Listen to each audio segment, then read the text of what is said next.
Называется произведение «Юные герои».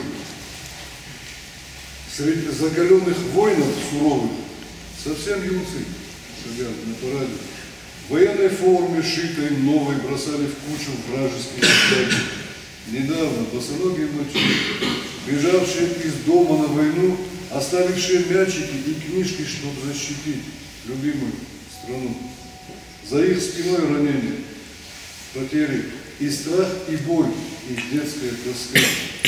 Дожди и грязь, холодные метели, 4 длинных года марш-броска. В Берлин входили далеко не дети, когда над ним зарел красный флаг, советским украшая город цветом. Мужчинами был штурмом взят Рейхстаг.